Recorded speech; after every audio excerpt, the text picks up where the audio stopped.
নমস্কার বন্ধুরা, ভগবান শ্রীকৃষ্ণ বলেছেন কোন পাপের কারণে মানুষ কুকুর হয়ে জন্মায়। বন্ধুরা, প্রত্যেক মানুষের তার কর্ম অনুযায়ী মৃত্যুর পর শাস্তি ভোগ করতে হয়।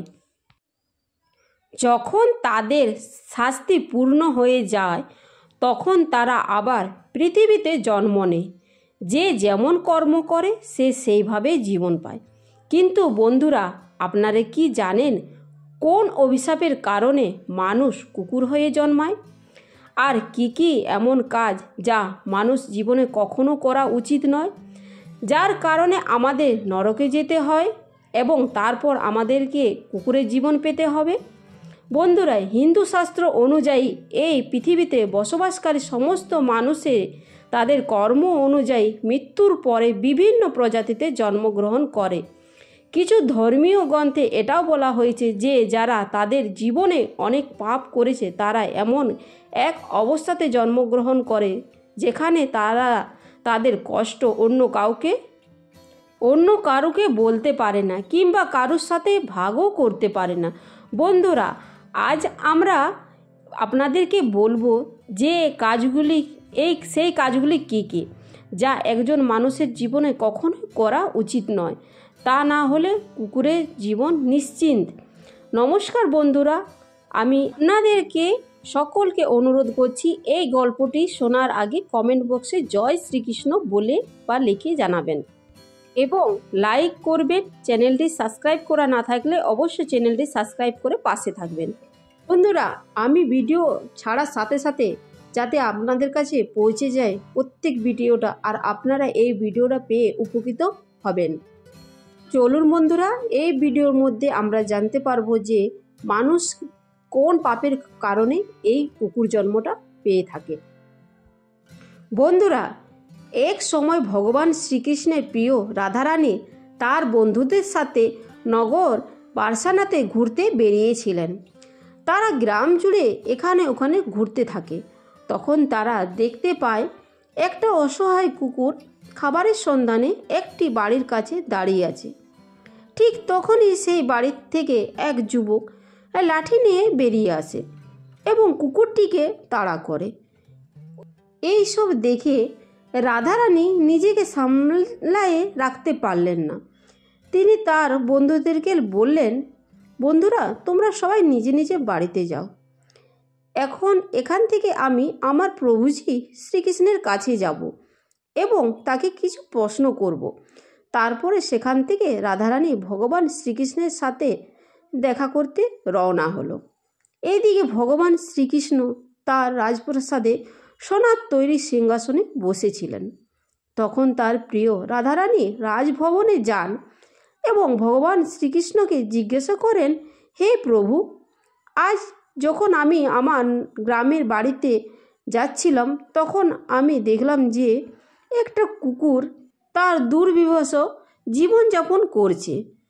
যেই সে লোকেদের ঘরের দরজায় গেল, লোকজন তাকে লাঠি নিয়ে মারতে থাকে। খাবারের জন্য তাদের এদিক ওদিক ঘুরে বেড়াতে হচ্ছে। সে কোথাও পেট ভরে খাবার পেল না। তাই প্রভু, একটা দিকে আমার মনে একটা প্রশ্ন জাগে এবং আমি চাই আপনি আমার প্রশ্নের উত্তর দিন। বন্ধুরা, তখন ভগবান শ্রীকৃষ্ণ বললেন, হে প্রিয় রাধা, আপনার মনে যে প্রশ্ন থাকে আমাকে বিনা দ্বিধায় বলুন, আমি অবশ্যই আপনার প্রশ্নের উত্তর দেব। তখন রাধারানী বলেন, হে প্রভু, আমার প্রশ্ন হলো কোন পাপের কারণে মানুষ কুকুরের জন্ম পায়?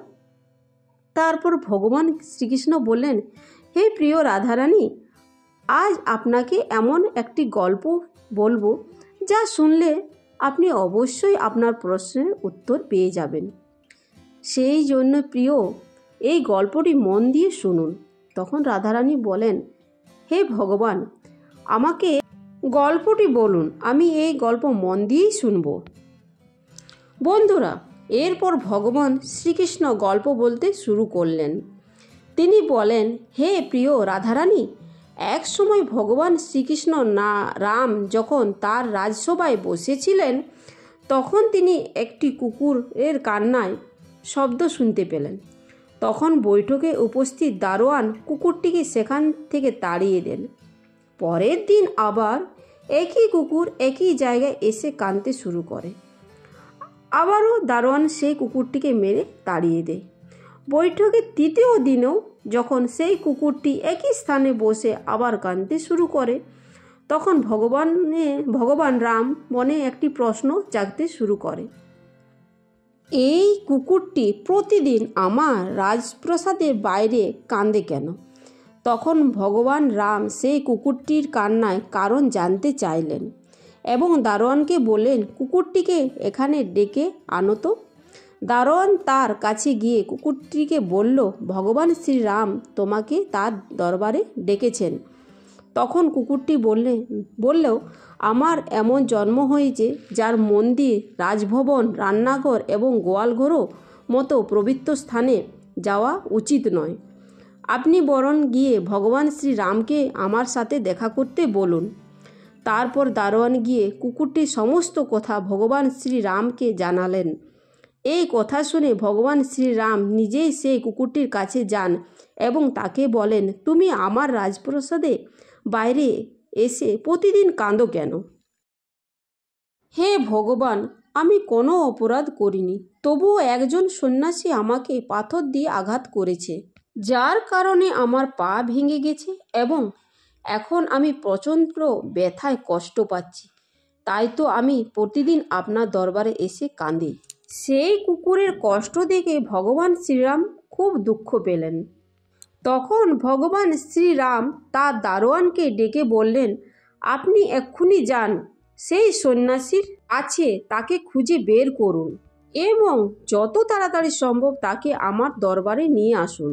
ভগবান শ্রীরামের অনুমতি পাওয়ার সাথে সাথে তার দুইজন সৈন্য সন্ন্যাসীর বাড়িতে গিয়ে সন্ন্যাসীকে সাথে নিয়ে ভগবানের শ্রীরামের কাছে নিয়ে আসে। তখন ভগবান শ্রীরাম সন্ন্যাসীকে জিজ্ঞাসা করলেন, এটা কি সত্যি যে আপনি কুকুরটিকে পাথর দিয়ে ছুঁড়েছিলেন, যার ফলে এর পা ভেঙে গেছে আর এখন সে ঠিকমতো হাঁটতেও পারছেন না? সে কি অপরাধ করেছিল যার কারণে আপনি এই অসহায় কুকুরটিকে পা ভেঙেছেন? তখন সন্ন্যাসী বলেন, হে ভগবান, আমি রাস্তা দিয়ে ভিক্ষা চাইতে যাচ্ছিলাম, তখন এই কুকুরটি আমার ভিক্ষার ঝুলি স্পর্শ করেছিল। এতে আমি রেগে যাই এবং একটি পাথর তুলে জোরে আঘাত করি, যার কারণে তার পা ভেঙে যায়। সন্ন্যাসীর কাছ থেকে কথা শুনে শ্রীরাম বললেন, আপনি কি জানেন তারা অজ্ঞান প্রাণী? পেট ভরার জন্য তারা এসব করে। তাদের এতটা বুদ্ধি নেই যে এই কাজটি করা উচিত নয়। আর যদি কুকুরটি আপনার ভিক্ষার ঝুড়ি ছুঁয়ে দেয় তাতে আর কোনো অপরাধ নয়, এটি তাদের স্বাভাবিক প্রবণতা। আপনি এত ছোট কাজের জন্য এই কুকুরটিকে এত বড় শাস্তি দিতে পারেন না। আপনি সন্ন্যাসী হয়ে এই কুকুরটি পা ভেঙে অপরাধ করেছেন, তাই আপনি অপরাধী।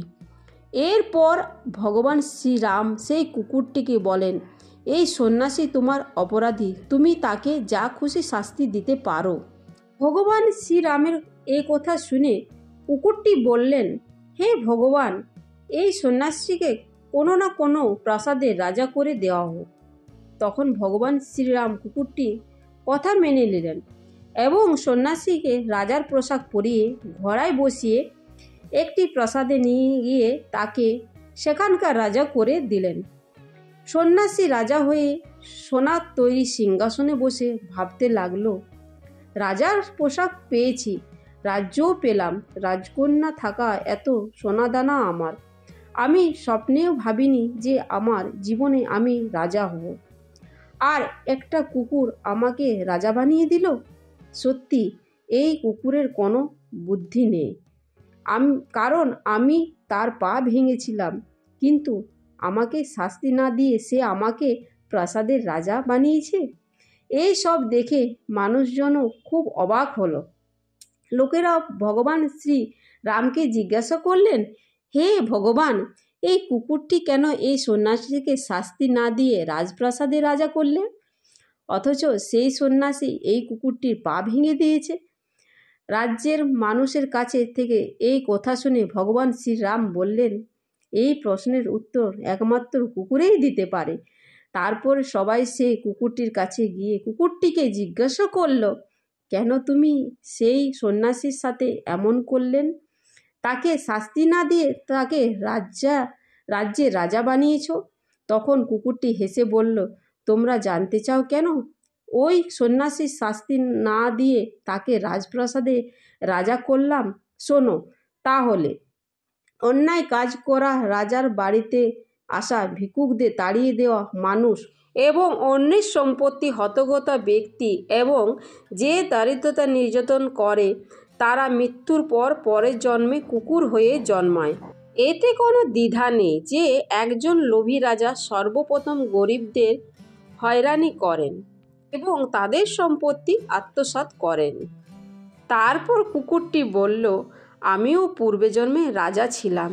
আমি গরিবদের অনেক হয়রানি করেছিলাম এবং তাদের কষ্টার্জিত অনেক টাকা হাতিয়ে নিয়েছিলাম, আর প্রজাদের প্রতি আরও অনেক অবিচার করতাম এবং নিজস্ব ও গরিবদের আমি জমি দখল করতাম, যার কারণে এই জন্মে আমি কুকুর জীবন পেয়েছি, আর এখন আমি আমার পাপের ফলও ভোগ করছি।